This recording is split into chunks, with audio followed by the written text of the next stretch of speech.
fear of losing in whatever role we are playing in life is present. So how can we rule out that fear and channelize our positive energy back? Fear of losing in different spheres of life. You're talking work related? Yeah, work that you're work doing? or any other Relationship role. also? Both. Achha. How we can rule out that fear?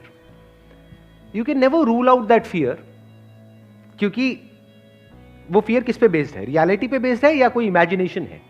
दो तरह के fears होते हैं ना, एक है imaginary fears कि ये हो गया तो क्या होगा, मान लो यहां पर भूत है, इससे हम डर रहे हैं, but that is an imaginary fear, that is not based upon reality. Reality क्या है कि there is a person whom you are in love with, जिसकी आपको आदत पड़ चुकी है, तो जैसे ही हम अलग होने के बारे में उस पर्सन से सोचते हैं तो डर लगता है. इनफैक्ट ये सिर्फ उस पर्सन के लिए नहीं है, किसी भी आदत के बारे में है. हमारे को आदत पड़ जाती है एक पर्टिकुलर सिचुएशन की, कुछ लोगों की, कुछ लोग होते हैं हमारी लाइफ में, कुछ सिचुएशंस होती हैं, तो उसके हाथ से जाने का डर लगता है. तो ये डर किस पे बेस्ड है? रियलिटी पे बेस्ड है, क्योंकि ये सच है ना, वो पर्सन जा सकता है या जा सकती है.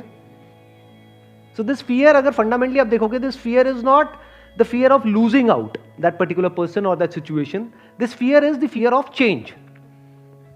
हमको बदलाव से डर लग रहा है, क्योंकि ऐसा नहीं है कि वो जो पर्सन है वो दुनिया का आखिरी है. कि जिसके भी साथ आप रिलेशनशिप में, वो दुनिया की आखिरी लड़की थोड़ी है. आखिरी है क्या? नहीं है, और भी है, उससे बेटर भी है. बेटर भी क्या होता है? आपके स्टैंड पॉइंट से है कि वो बेटर है या नहीं है. वही लड़की किसी को अच्छी लग रही होगी, किसी को बुरी लग रही होगी. This is just a stand point.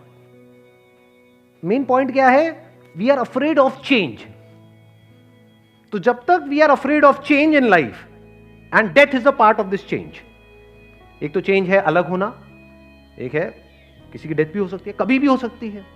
तो we are always afraid of change, कि जो नई सिचुएशन होगी, बिकॉज दैट इज अननोन. हमें नहीं पता वहां पर क्या हो रहा होगा. हमें नहीं पता, जैसे बोलते भी हैं लोग कि मेरे को इतनी अच्छी लड़की दोबारा नहीं मिलेगी. अच्छा इतनी अच्छी है? इतनी अच्छी कहां होती है? कैसी होती है?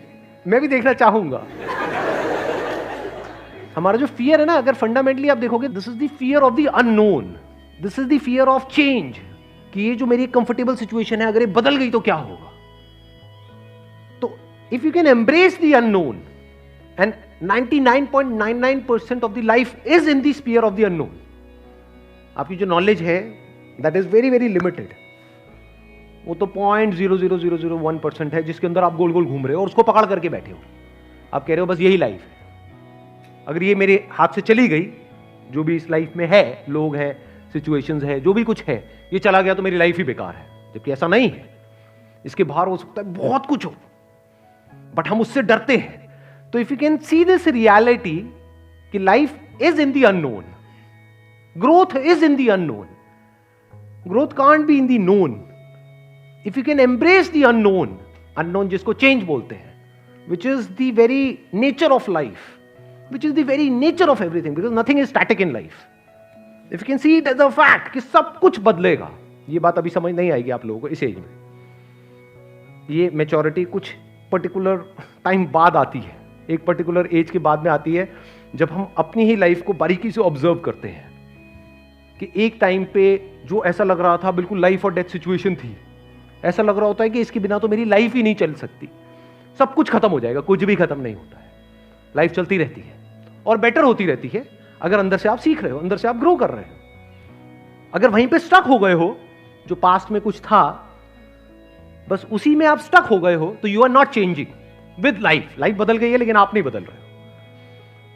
If you constantly change with life, there is no fear. उस चेंज में क्या आ गया? सब कुछ आ गया. कुछ भी बदल सकता है, कुछ भी हो सकता है. If you are actually okay for everything, मतलब कि बहुत स्ट्रगल करके एक लेवल पे आप पहुंचे हो, वो सब कुछ अगले दिन खत्म हो सकता है. If you are okay with this, not theoretically but actually, ये पर्सन है, जाता है चला जाए, जाती है चली जाए. If you are actually okay with it, तो कोई प्रॉब्लम नहीं. Then there is no fear. Then you are living a fearless life. इसी को फियरलेस लाइफ बोलते हैं.